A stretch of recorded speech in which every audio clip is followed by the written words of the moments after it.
Great, let's get started. Hello, everyone. Thank you very much for joining us today. My name is David Halpern. I'm privileged to serve as the Executive Director of Israel Policy Forum. I want to welcome those of you who are joining Israel Policy Forum for the first time today, and welcome back, as always, our returning viewers. Before we begin, I do want to thank our supporters. Our work, including today's program, is made possible by you.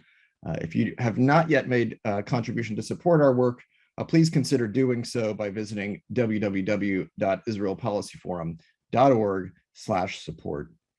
Now on to today's briefing, very timely briefing, because as we speak, Prime Minister Naftali Bennett is on his way to Washington to meet on Thursday with President Joe Biden at the White House, and what will be the first in-person meeting between the two leaders to preview what we will be discussing, what they'll be discussing on Thursday, and to assess the state of U.S. Israel relations just a few months into the Bennett era. We are excited to be joined today by Tal Schneider and Ilan Goldenberg, two guests that we have had with us in the past, and we're just pleased to have you all join us once again. Tal, of course, is a political correspondent at the Times of Israel and an expert on U.S. Israel relations. She has worked for a variety of news outlets and publications, including spending time as a Washington correspondent. She is known for really breaking the scoops and really having insider knowledge on all of the moving parts inside of Israeli politics. And of course, we have with us Ilan Goldenberg, who serves as a policy advisor here at Israel Policy Forum and is the Middle East Security Director at the Center for a New American Security. Ilan, of course, has been in the planning side of some of these meetings in his role, both where he has served as an advisor at the Pentagon on Iran issues, and also previously Chief of Staff of the Office of the U.S. Special Envoy for Israeli-Palestinian Affairs. Thank you, Ilan. Thank you, Tal. We have a lot to unpack on what to expect this coming Thursday. And I want to start with you, Tal. Maybe give us a little bit of background into the relationship or lack thereof between President Biden and Prime Minister Bennett. Still takes taking used to my saying Prime Minister Bennett even after a few months. But give us a sense of the relationship between these two figures till now, and get a sense of what does Bennett really seek to accomplish with this meeting on Thursday. Hi, good evening, good night. Thank you for inviting me. It's great to be here once again. I think we've met in the past. As we speak, you just said that as we speak, Prime Minister Bennett is on the plane on his first out of the country foreign trip. It's not just the first meeting in the White House, it's also the first time he is leaving the country, I think for 48 to 50 hours, not more than that, under very stressed circumstances, because the pandemic on the fourth wave, as we call it here, is hitting very strong at the moment in Israel. And he was able to detach himself from the Israeli parliament only during recess. We are now in the August recess, so he couldn't fly up until like August 8 or so, because he has a very narrow government and he has to attend personally in the votes. So he cannot leave his shift. He cannot go out of Jerusalem. He cannot go out of the country. It's actually crazy time for him. He is a new prime minister. He was defense minister in the past. The interesting fact is that Biden and Bennett have never met. Now, we know President Biden has such an amazing world experience. He met leaders all around the world for so many years in the Foreign Affairs Committee and as the vice president. I mean, he visited Israel, I think, tens of times. But with that, he did not meet Bennett. Now, Bennett was a defense minister, but before that, he was an education minister and a chair of a party, or a right-wing party, that wasn't such, so important that a vice president will take the time to meet him. So they've never met. They have a huge generational gap. Bennett is less than 50 years old. He's around, I think, 48 or 49. Maybe he turned 49 already. Very young, a former high-tech interpreter and very successful businessman before he joined politics. He made some nice exits. I think they have in common the fear of the pandemic and the approach of being very careful and very listening carefully to the scientists and the doctors and so on. This is in Israel. It's very common. It's much unlike what you have seen in the United States before Biden. I mean, we didn't have any experience like that. But other than that, they probably worlds apart. Bennett doesn't believe in two-state solution. He has said it hundreds of times. He actually believes in annexation. Bennett has, much less experience, as we said, and he's coming from, the tech scene. He wasn't a professional politician before he joined politics about a decade ago. So I think it's going to be very interesting. The teams of both leaders have already made contact and already, discussed issues. The teams on both sides are, specifically on the Israeli side, they're all new to the game. His diplomatic advisor, Shimrit Meir, a woman, by the way, this is also new in Israel, a woman at the top, she is new to this job. The national security advisor of the new national security advisor, Dr. Eyal Hulta, is new to the game, coming from the Mossad, and so on. I can go on, but I will, stop talking. No, I think it is really a contrast between sort of the background of these two leaders. So I'm curious, Ilan, turning to you, what's a success for Biden coming into this or coming out of the meeting on Thursday? Yeah, well, I think, look, for President Biden, probably the stakes are lower than they are for Prime Minister Bennett, right? Both because, again, I don't think this issue plays as much in American domestic politics as it does in Israeli politics, and because of his level of his experience and his background on this issue, and especially right now. I mean, I think between COVID and Delta and Afghanistan, like obviously Israel is not going to be, this meeting is not going to break through into the American press in a big way. But I still think there's some important things that he wants to accomplish and that the administration wants to accomplish. I think first is just building a good functional relationship with Naftali Bennett and the rest of the Israeli team, the Israeli government. Sort of moving beyond the days of these tensions between Netanyahu and Obama, and really Netanyahu and Democrats, trying to see if you can build back towards that, bipartisan support. And so I think that would be something that, frankly, I think both leaders are really interested in doing that. If I was going to say one thing that both of them care the most about, is that getting over this rancor in the relationship over the past few years and the politicization and starting to move beyond that. So I think, despite the fact that sort of Tal talked about his history, which I think is true, his support for annexation, his opposition to two states, I think that will be very much de-emphasized. And I think both leaders will come to the table. Bennett's been talking a lot about shrinking the conflict, and this rhetoric that you've seen on the Israeli side.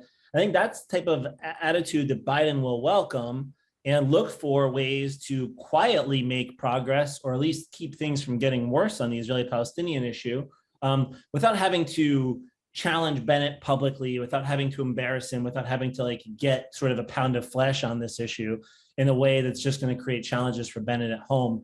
I think Iran will also be big on the agenda. I know we'll talk more about that, but I think there, again, Biden's going to want to get on the same page enough so that we can be comfortable. We're not going to have some kind of a repeat of 2015 with the huge political tensions around the JCPOA. And we'll talk more about it. But I think, ironically and sadly, the lack of progress on returning to the JCPOA and the nuclear agreement might be, it's probably bad for the U.S. overall and bad for our interests in terms of preventing a nuclear armed Iran, but might actually make things easier in the U.S.-Israel relationship. I think there's going to be less space for tension there than there might have been in the past. And then finally, I also think, China, which has become a greater focus for the U.S., is going to be an issue that comes up. I think you saw this during the Trump administration. I don't think the Biden administration is going to want to kind of chide the Israelis and really give them a hard time the way the Trump administration did. But I do think there's going to be an interest in sort of projecting like, hey, this isn't just the Republicans. This is actually a bipartisan issue where there's a lot of concern in Washington, and this pivot to the Indo-Pacific. And so we want to make sure we work with Israel on this and make sure Israel plays a constructive role, not by putting Israel in a difficult position of having, putting itself in the middle of a great power contest between the U.S. and China, but just making sure Israel is on certain key areas and behaviors where the U.S. wants some changes in behavior, having those changes and having that U.S.-Israeli cooperation, especially in certain technology issues. I'm sure we'll get more into all that, but that's what I think will be the agenda, at least in the Americas. Yeah. So we have Iran, the Palestinian issue, Iran and China, not necessarily, or perhaps not certainly in that order. I want to go back to Tal, but before I do, I want to just remind you all that we do encourage you to ask questions yourselves. To do so, please type your questions in the Q&A box at the bottom of the screen. And we will get to as many questions today as we possibly can. Tal, I want to kind of go back to you. Ilan mapped out a clear agenda, keep frictions to a minimum, coordinate on Iran, de-emphasize the Palestinian issue, and talk about China. I'm curious, from the Bennett side, does that match up? Is there an alignment? What are the core objectives for Naftali Bennett exiting this meeting on Thursday? So first of all, Naftali Bennett is in a problematic position in Israel because he is, as I said, a fresh prime minister. His numbers are not, very low. The reason for that, obviously, is that he comes from a 6-seat party that's never happened in Israel's history. And it, basically doesn't have major public support. His government, the coalition, has the public support because, as we all know, Netanyahu was not able to form a coalition, a government for 2 years. I mean, he had one, but he just dissolved it. But other than that, he was unable to form a government. So Naftali Bennett was able to form a government with the assistance of Yair Lapid, obviously, but it doesn't mean that he has a vast public support. So going to DC is really crucial for his image, for his reputation, for the images that we will see coming out from DC. I don't know how can I stress it more than that to say this is really crucial for him to have a good a couple of minutes with Biden on camera. It shouldn't be, the hugs shouldn't be too strong because obviously this is a Democratic president and people here in Israel kind of liked Trump. So, but it's very, very important that the relationship will be cordial and fruitful and, portray good atmosphere. And so that's really important for Bennett. As per the Palestinian issue, I think, so I'm sorry, I'll go to the Iranian issue first. Before embarking on the plane, a government official, you can guess who that was, probably said again that the things that they found in the prime minister office with respect to Iran were so devastating. They said, and this is, this theme was repeated and said in Bennett's speeches or also in the last couple of weeks. He said, and I can almost quote him, the things I found in the prime minister office with respect to Iran says that the former prime minister was only talk, and did nothing. So the situation is so grave. Iran is so close. The enrichment, since United States left the JCPOA, things have deteriorated so fast and in such a huge manner that the situation is really grave. And Bennett wants, obviously, everything in the United States to focus on Iran only. He would rather not discuss the Palestinian issue at all. And let me just add to this, the Palestinian issue, I mean, the Palestinian president is ailing and old, and nobody expect, I think, from Israel to be on the initiating anything at the moment. And we do have a Gaza problem. The problem in Gaza, I mean, Israel, whatever Israel does, whatever Israel is like maneuvering from any side, if humanitarian help and so on, we do see attacks on our citizens, constantly, burning of the fields, and we all see, what's going on here in Tel Aviv region just a couple of months ago. So, even if Biden wants to do anything on that front, the expectations are so low, and there is at the background there is some sort of a promise, an unsaid promise, not to deal with it until this government passes a budget, which means obviously giving this government at least a ticket to work together for 2 years or 2.5 years. So if Biden is probably, maybe saying something like at the end of the meeting, saying something like, one of those sentences that is, we do care about the Palestinian people, and we are, we want to have safe and security, and we care about Israel's security in the region, that would probably mean that they are waiting in Washington with the Palestinian issue, and it's on the side. That's my understanding. So I want to kind of dig deeper into both of those issues, the Iranian issue and the Palestinian issue in particular. But before we do so, we've already received a number of questions about sort of the atmosphere of the last few weeks with regard to the withdrawal from Afghanistan. Eva Seligman-Kennard and Joan Barkow both asked questions about Afghanistan. Eva wrote that, will the Afghanistan mess affect Israel and or the Israel-US relationship? And if so, how? Ilan, I kind of want to turn to you on this. And Tal, I'm curious the perspectives from Israel. How has the attention to the US withdrawal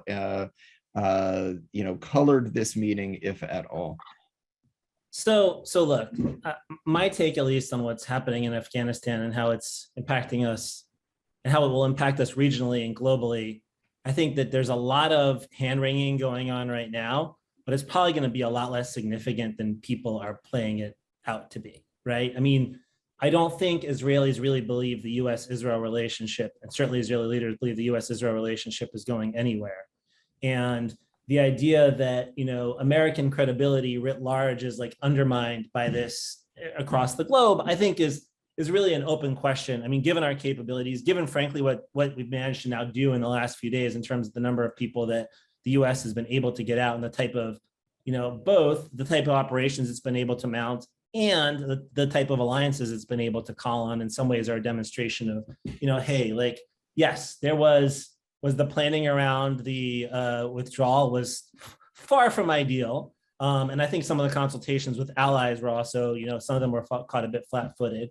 And so, I don't think anybody, including the administration, is portraying this as a major success. I also do call into question the ability to ever do a pullout like this without having some really negative pictures and having sort of the inevitable snowball that creates some of these situations. Though, like I said, I think it probably could have been better. But at the end of the day, the U.S. commitment to Israel is pretty rock solid and pretty extensive and historic.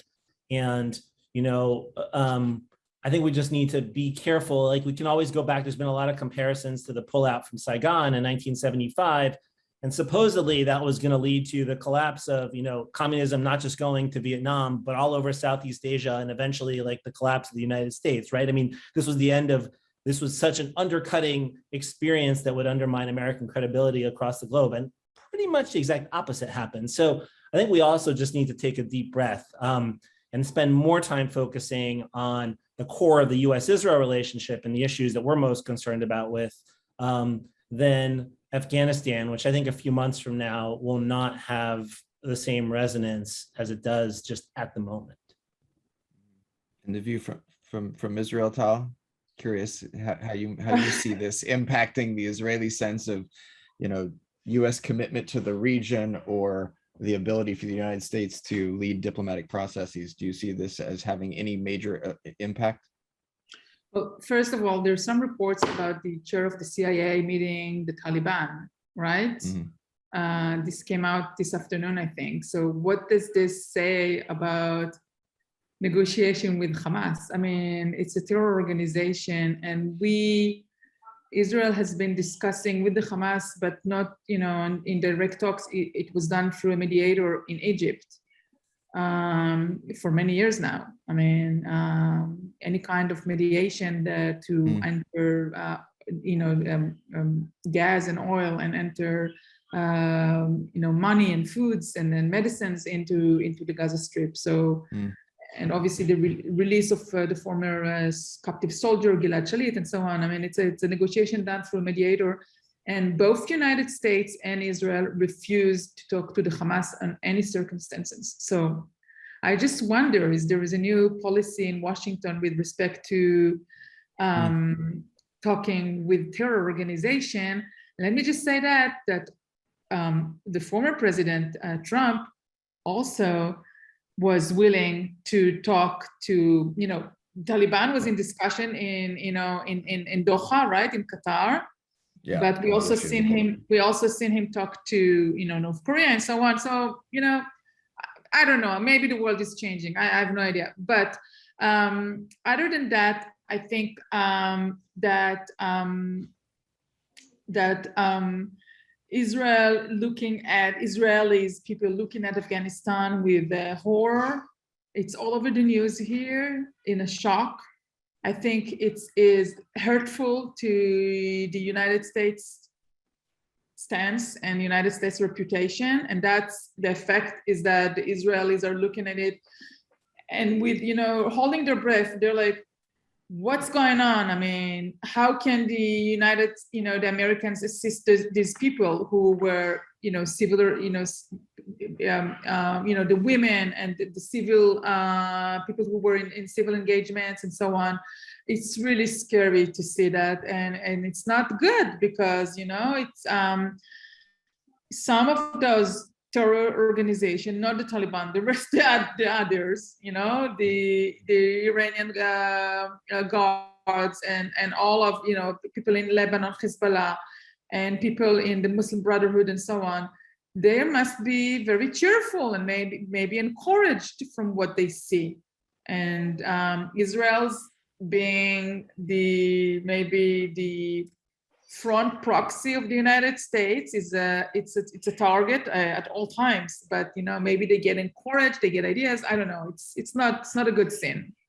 So this is sort of the backdrop leading up to this meeting, where the next biggest issue that is of immense importance, certainly for Israel's security, is the issue of Iran. We talked about a bit, started touching.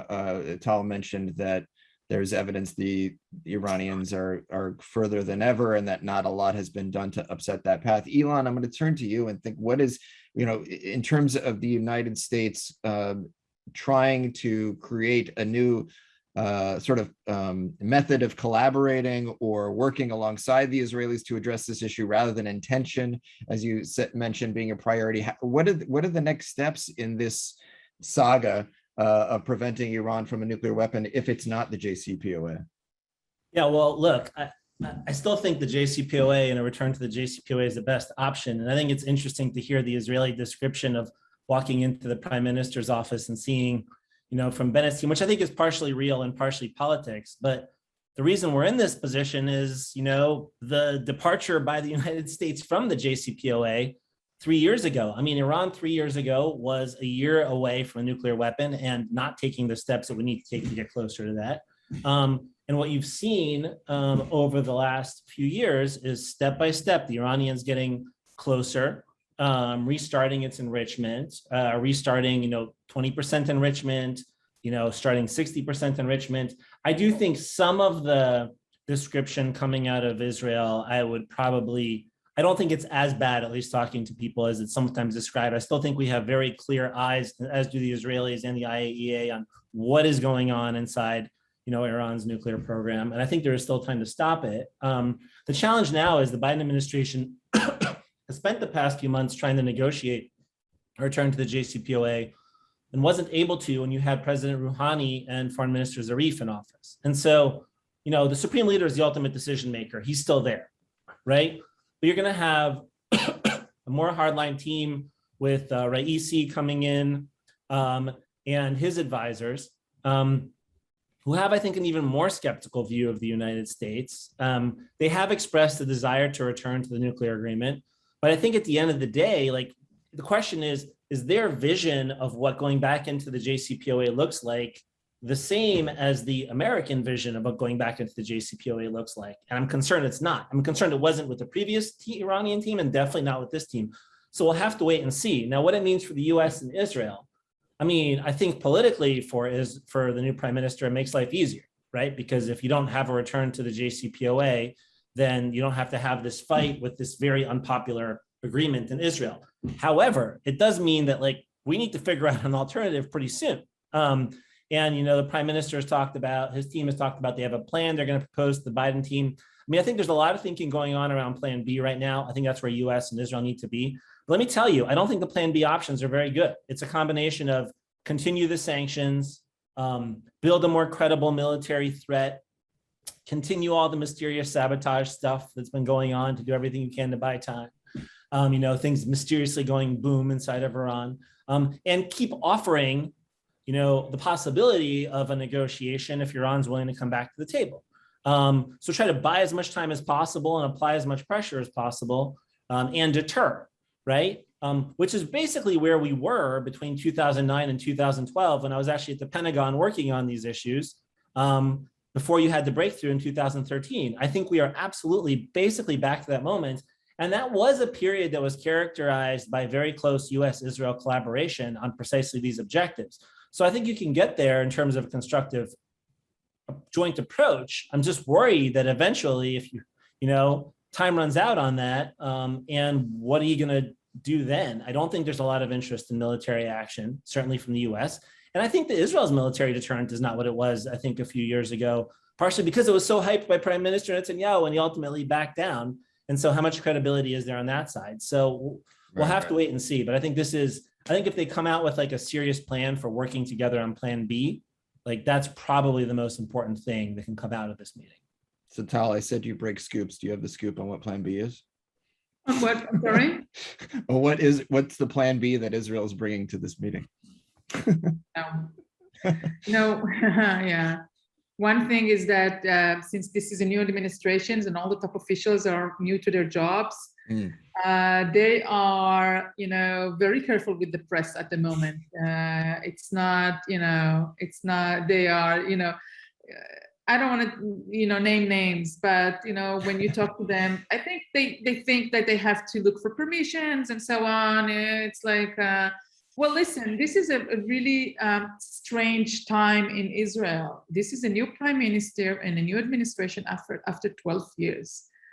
And it's not even 100 days. It's, you know, in Israel, it's unlike the United States. You don't have 100 days of preparation. You just, you know, inaugurate it and you are with the responsibilities the next day. And, you know, Netanyahu did not have a good relationship with the Israeli media, to say the least. I mean, actually, very bad relationship. So Bennett and his staff have a good relationship. They're very responsive.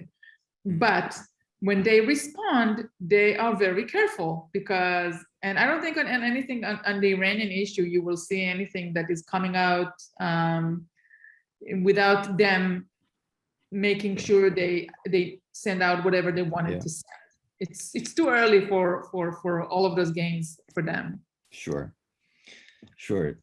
So we have a question that came, I'm just trying to find it now, I just closed it, from Ben Ari Bukai, saying, looking at the Israeli budget as a milestone, you know, this has been discussed as a potential marker in how the United States may deal with this new Israeli government. Once there's an Israeli budget passed, I believe it's slated to be addressed by the early mid-November, right?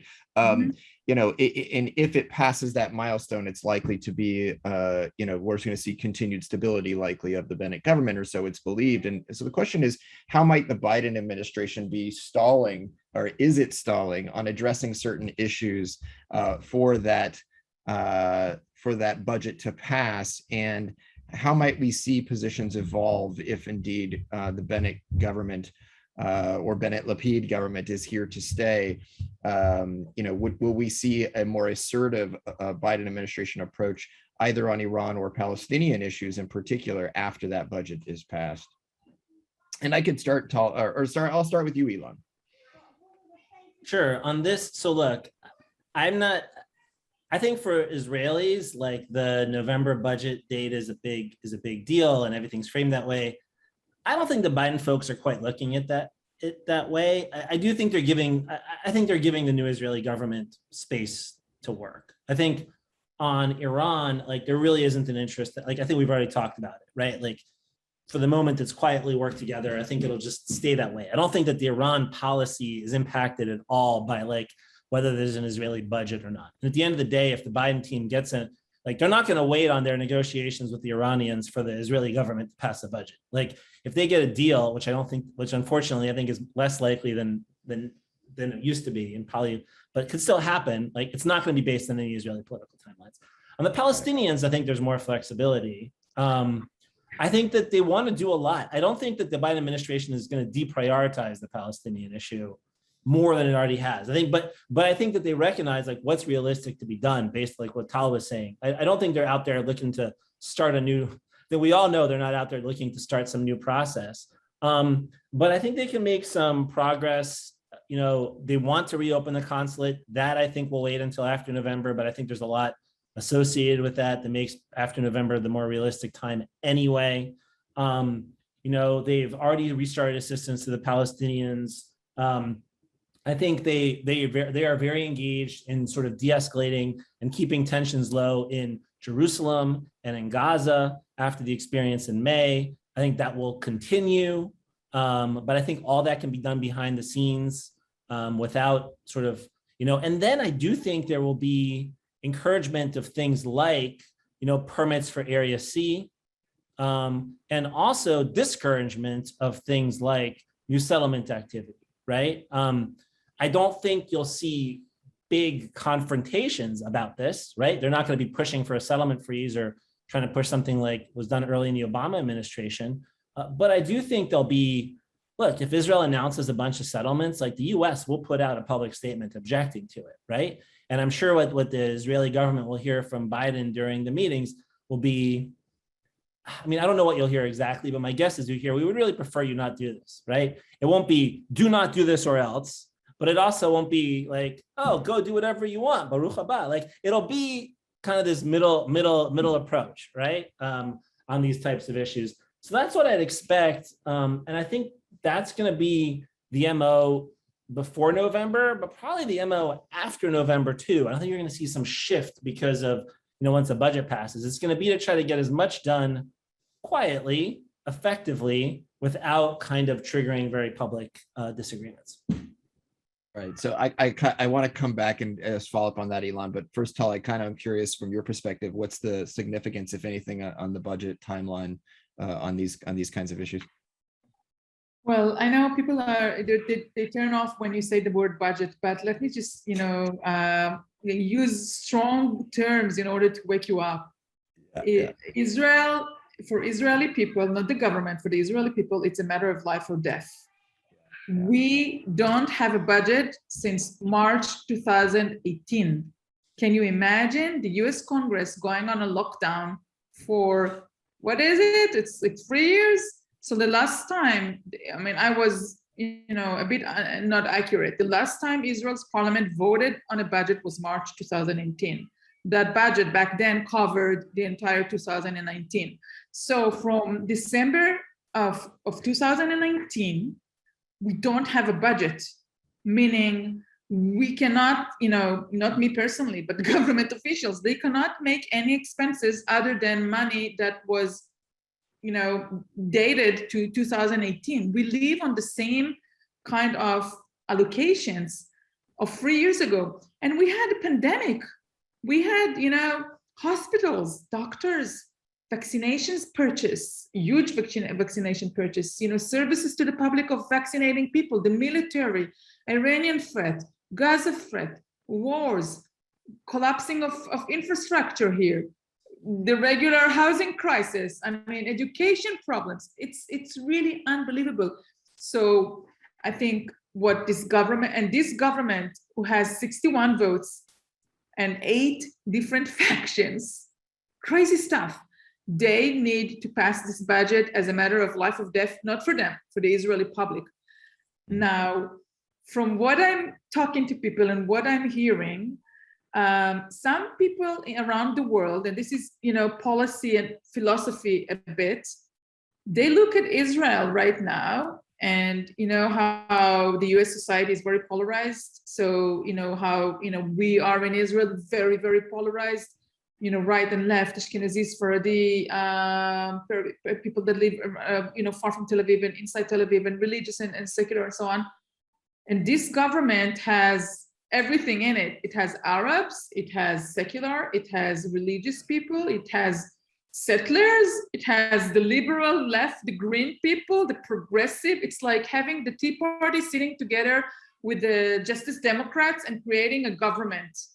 And what, you can call it an experiment in this polarization of a society. It's the great Israeli experiment. I mean, I think people from what I've heard, people from around the world are looking at it and it's like, can societies survive the polarization? And I think the American administration probably is aware to the sensitivity and the problematic and the fragility of this government.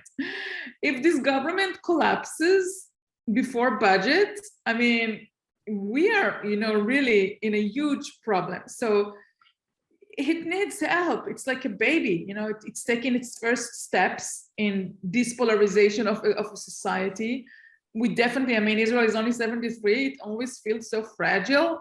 And the big brother, the big uncle can maybe help in giving some applause. I mean, I think Bennett deserves applause for sitting with the Islamic movement of Israel, obviously the Arab Party, for the first time in Israel's history. We never had a prime minister signing a coalition agreement with a fellow citizen from the Arab society.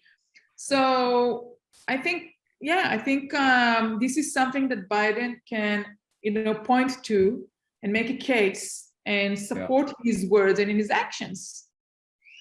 Yeah, that's a fascinating take. Ilan, you wanted to chime in? Well, just one quick point on this, which is to say, I think it also is very much in line with the theme of the Biden administration's foreign policy, which is to support strong democracies, functioning institutions amongst our partners, right? So there was definitely I guess I think there's definitely a recognition that I think in the White House, at the State Department and elsewhere, that this government is a unique opportunity and it's a positive step. And if you want to support Israeli democracy and you want to support your partners being stronger, you want this government to thrive and succeed. And I think they are hyper aware of that. Even if they're not I just think there's less specifically hinged around this budget decision from an American calculus because it's Israeli domestic politics, but there's just a broader approach of we want to make things work. We want to have constructive policy. We want to push issues in the right direction. We don't want to topple the government. So Ilan, let me explain to the listeners or to the people who watch this. If the budget doesn't pass, government collapses. This is the law in Israel. So that's the reason the last government, Netanyahu kind of led it into not putting forward the budget because he wanted to collapse it. Now, obviously, Bennett doesn't want to collapse it. He wants the budget to pass. But if there are problems, and we have a very strong opposition at the moment because Netanyahu is such a strong opposition leader, and he knows all the tricks how to separate and conquer, and he keeps suggesting to Benny Gantz to join him and so on. So, he is the master of politics. Yeah, that's a great point and clarification, Tal. But Ilan, I wanted to push you a bit on the question of what is the Biden strategy on the Palestinian issue in particular. You wrote a study that was co-authored. Among the co-authors was our policy director, Michael Koplow, for the Center for New American Security, outlining some recommendations for the Biden administration. The Palestinian issue clearly has not been of a top priority.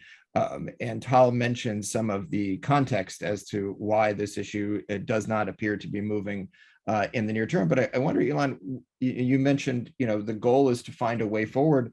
What is that way forward? When do we expect to hear from the Biden administration an engagement on this issue, if at all? And how would you assess its engagement on this issue thus far? Well, look, I think they're trying to take low-hanging fruit off the table and avoid conflict, right? So they're trying to see, and I think that they've managed to do some things we recommended in our report. restarting the assistance to the Palestinians, restarting assistance to UNRWA. I think that they've, kind of managed to also, probably take the Trump plan. Nobody's talking about the Trump plan anymore. That's kind of gone the way of the world. I think that they were probably not engaged enough before the conflict in May, but since May, they have been quite engaged behind the scenes, at least in de-escalating tensions and also looking to facilitate positive steps. I will say one thing this government that is kind of new and positive is you do see a willingness by the new Israeli government and the Palestinian government as well to say positive things about each other, even if there's not a lot going on. Just the fact, I don't know if you saw, but just today, the Biden administration announced 500,000 vaccines being sent to the Palestinian Authority.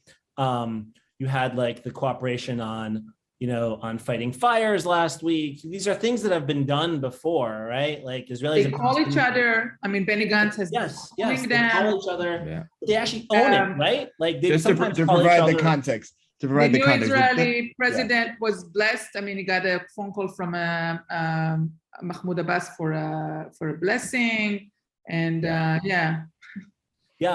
exactly. So there is this it's not great. There's still a lot to do. There's not a ton of space to do big new things, but I agree with Tal. There's there's at least more positive vibes, and you can quietly do more things. I would like to see the consulate reopen. I think that will happen eventually, but that's going to be that one's like a sensitive political issue. I also think, they need to start pushing more on Palestinian governance reform and also on reforming the Palestinian prisoner payment system, which I'd hope they could do some work on there.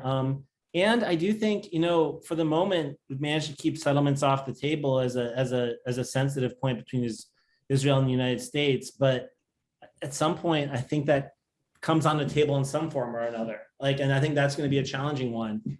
And I have found it promising that at least Israel has been talking about this new government's. In some cases, you've heard talk of, starting to build an Area C and giving Palestinians permits. That's good, but I don't think that could be a trade for a whole bunch of settlement announcements, including in sensitive areas that really are not realistic parts of any two-state map. And then there's also Gaza, where I think there needs to continue to be work on the ground. You've seen some tensions over the last few days. At least talking to folks, I don't think we're on the way to another major escalation in Gaza, but that requires vigilance too, and ideally some breakthroughs over time and relieving the humanitarian situation, getting more things in, and reducing tensions between Israel and Hamas. So a lot of work to do. I was going to say, every time we talk about the Palestinian issue not being high on the agenda, the spoilers find a way to try to get it back on the front pages. And obviously, you've seen tensions in recent days along the Gaza border and with Hamas, and that is worrisome developments to follow in the days to come. But Tal, Alan Warshaw asked a good question just now that I wanted to flag, and it's just really a process question, which is why does it take so long from Israel drafting the budget to it actually being voted on the Knesset? He writes that it's worrisome that things that were delicately balanced with the draft budget could be influenced by new events in Israel and jeopardize agreeing on a final budget.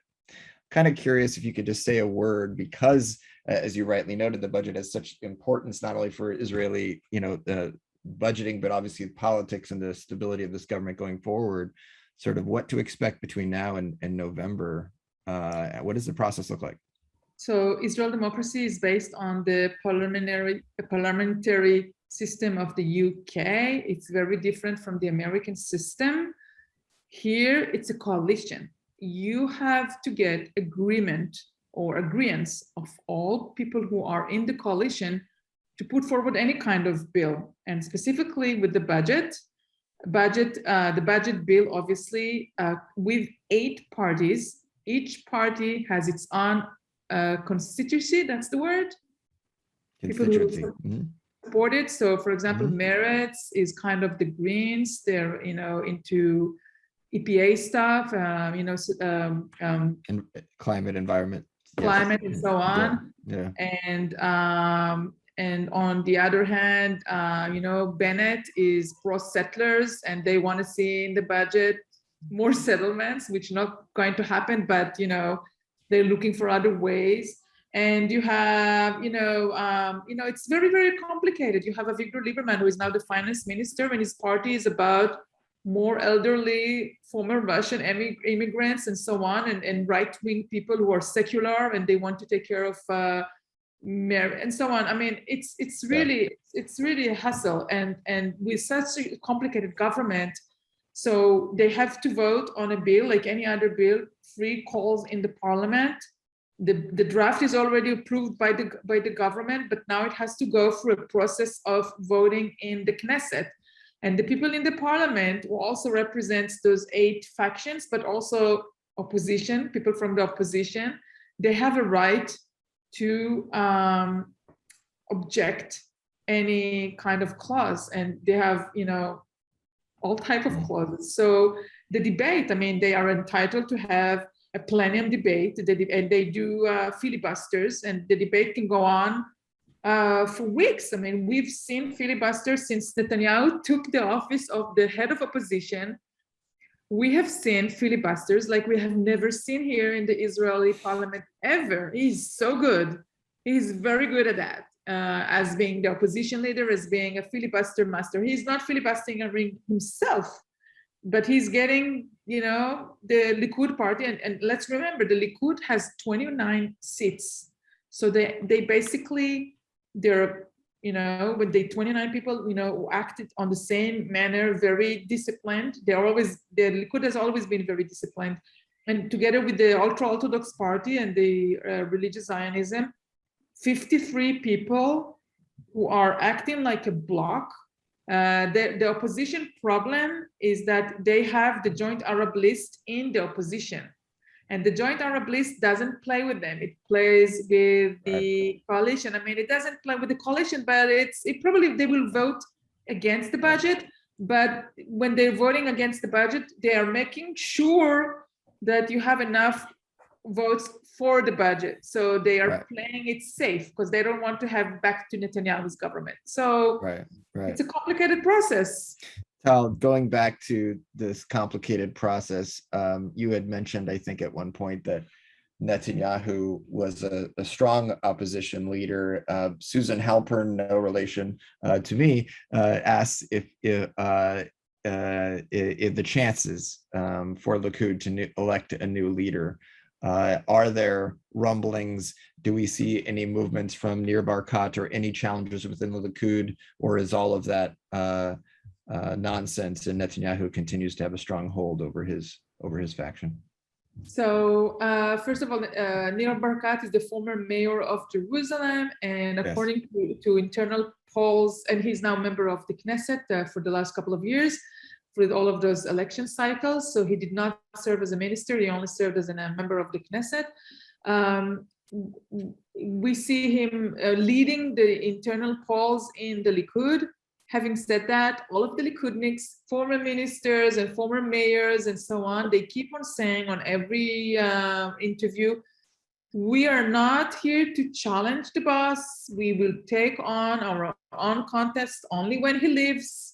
And if he's not ready to leave, then we are, let's bless him with more years.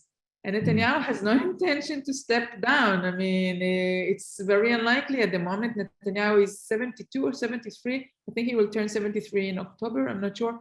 He has no intention whatsoever to step down. He is looking forward for many more years of, and when you watch Biden or Trump, they're older than him. He gets enthusiastic, I think.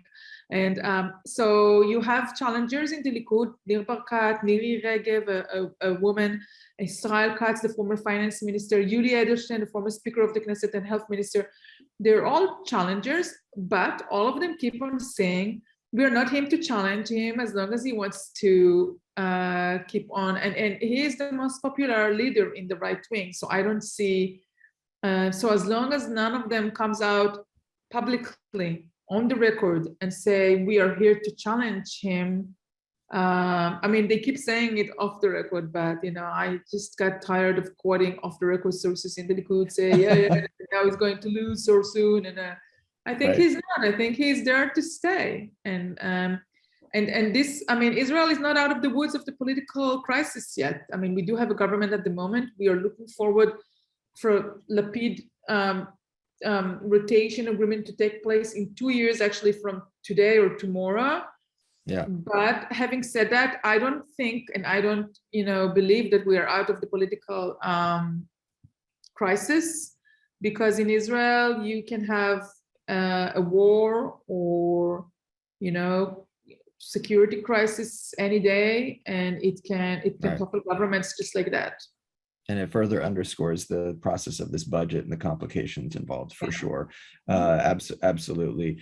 Ilan, one of the issues we haven't talked about is the Abraham Accords. The regional normalization process is now sitting at, I think this was the 1-year anniversary of the announcement, was a week or so ago. And I'm curious, we had Morocco establish relations with Israel. And I know the Israeli President Isaac Herzog invited the Moroccan king, I think, to visit Israel recently. I'm curious, Ilan, should we expect anything from the Biden administration in terms of pursuing further regional normalization? What do you think their approach will be on that score? I think, yes. I think they want to continue to support the Abraham Accords. They said that they would support the Abraham Accords. I think one of the reasons you've seen Moroccan normalization is because the Biden administration chose not to reverse the Trump administration's position on Western Sahara, which I think was why the Moroccans were waiting to see if they would actually formalize diplomatic ties, which I think is an indicator in and of itself. I do think the Biden administration felt as though, the it was the U.S. paying up front for everything, with a lot less payment being made by the players themselves. And so I do think there's not going to be that give things for free to others to sweeten the pot in the same kind of way as it was under the Trump administration. And I think there'll be more of a priority of making sure that these normalization deals also benefit the Palestinians and can be used as an impetus to move things forward. I mean, frankly, as they did in the case of the UAE, where they pushed annexation off the table for quite a while through the agreement. Looking for those formulas where it's not just a good in and of itself, but it helps the overall context as well. So I do think that they care about this. They want to keep pushing it forward. I do think, though, there was so much effort put behind the Abraham Accords, and I don't think that they see it like on the Trump administration. It's not. I think the Accords are certainly important and valuable. I don't think they're the massive strategic breakthrough that they're sometimes portrayed as being. I think they're a very positive step. And I think that's how the Biden administration views it. And so they're going to prioritize it as such. But, they have so many other things to deal with that they're going to probably put above that, starting with, again, COVID, which remains number one, and issues of China and climate change, which are going to be 2 and 3. And so this will fall into the list of things. Yeah. So 2 sort of related questions, Tal. One was from Hal Axelrad about Netanyahu's trial. That's still a thing. Netanyahu is still facing these indictments, and he's asking what's the likelihood that would force Netanyahu out as the Likud leader. And what is, as he asked, what is the handicapping on that now? What's the chances of that happening? And sort of relatedly, Abner Goldstein wrote that if Netanyahu were to no longer serve as the head of the Likud, doesn't that remove the rationale for this current coalition being in existence? And could we see a reshaping of the political map if indeed Netanyahu was removed from the system? So the trial continues. Courts have been on recess since July 15th until September 1st. So it's 45 days every year. They take off in the summer. And I think on September, probably 2nd or 3rd, I think courts reopen and witnesses are on the stage 3 days a week. It's very intensive. Netanyahu doesn't go to the court. He sends his lawyers.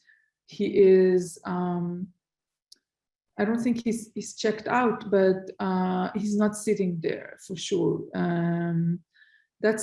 That's not a good decision, to my opinion. I mean, I think, he should have at least faced some of the I mean, there was only one major witness so far testifying for many, many days and weeks, actually, and Netanyahu chose not to face him in the court. I have a feeling that when it comes to his immediate staff that will be testifying pretty soon, people who served as his chief of staff and another person who served as his media advisor, both turned to be state witnesses. I'm talking about Harry Haro and about Nir Chefetz, very two prominent people around in his immediate circle. I have a feeling that when they will, and also the Director General of the Communication Ministry, Shlomo Filber, I have a feeling that when those witnesses are on stage, he might sit in court to make an effect, kind of look them in the face. So that's going to be very, very intense. He doesn't have to step down as long as he's not convicted, and as long as the conviction is not turned over in the High Court. So we are looking for several years. I mean, the cases, they will take a long time until the rulings will come. I mean, probably more than a year or two, and then he can take it to the High Court and still debate. So he's there to, and obviously since all of the Likud people around him kept saying that this trial is a mistrial and it should be canceled and so on, so they don't treat this as an issue and as a problem at all. And obviously most of the Israelis thought it was an issue, otherwise they would probably vote for him. They did not vote for him because of the trial. I mean, he wasn't able to run the country for 2 years because of this, event. So, and the other question was, what was that? The other question was, if he's removed from the system, if Netanyahu is out, does this coalition have no reason for being? If the coalition is being held together because Netanyahu is the opposition leader, but it sounds like Netanyahu is not going anywhere anytime soon, and so this isn't really. If he decides to retire, to a retirement community in Florida also, or Hawaii, if he decides to do so, we will probably be seeing a reshuffle of this government and the Likud joining in. I mean, it's going to be very easy to Israel Katz or Miri Regev or any of them to just be part of the government immediately. And they will probably not want the Arabs inside Right, and we'd probably see Meretz leave, etc. But kind of coming to the top of the hour to wrap up, Tal, I want to start with you. I'm kind of curious, what's the best outcome and the worst outcome from Bennett's perspective? What is the headline in the best outcome, and what is the worst outcome from this meeting on Thursday? Is that for me or for Ilan? I'm going to you first, and then I'll go to Ilan from Biden's perspective. The best outcome for Bennett is if the Palestinian issue will not be on the statements. I mean, it will be on the statements, but in a very soft words. And I think that's the best outcome for him. The worst outcome, if there will be some sort of one state, two states, who cares? And so, I mean, I think if Biden will be confused in a way or disoriented, I think that's not a good outcome. Well, that's not from good. Biden's. Yeah, Can you It's hear not a me? good outcome for Biden either, but I think they'll be fine. I actually think there won't be, I mean, if they do a press conference, all the questions will be about Afghanistan for Biden. So, but I think, look, from Biden's perspective, I think what he wants is a clean meeting that, where everybody gets along well and the press is positive. I think he can get that. And I think, Tal is right, no major push publicly on the Palestinian issue, but maybe hopefully some kind of private, concessions, or at least a willingness to show quiet, like to work behind the scenes on positive things and getting some of those things, and no fighting on Iran. So that's kind of where I see things going. Awesome. Ilan, Tal, thanks so much for taking time today. Really appreciate your sort of previewing this upcoming, this first meeting between Bennett and Biden with us. And I want to thank everyone for joining us for today's conversation. Again, please, for those who are joining us, we hope you'll consider supporting our work and your support makes programs like these possible, you can do so at israelpolicyforum.org. Of course, you'll see a recording of this on our YouTube channel. I hope you'll subscribe to our podcast, Israel Policy Pod.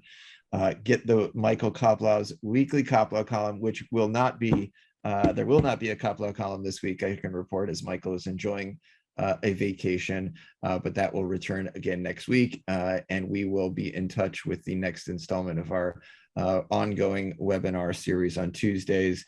For now, thanks again, Tal. Great to have you back with us. And thanks, Ilan. And look forward to seeing what happens on Thursday and beyond. We'll have much to talk about, no doubt. Thank you. Thank you all. Bye-bye. Bye. Bye-bye. Bye-bye.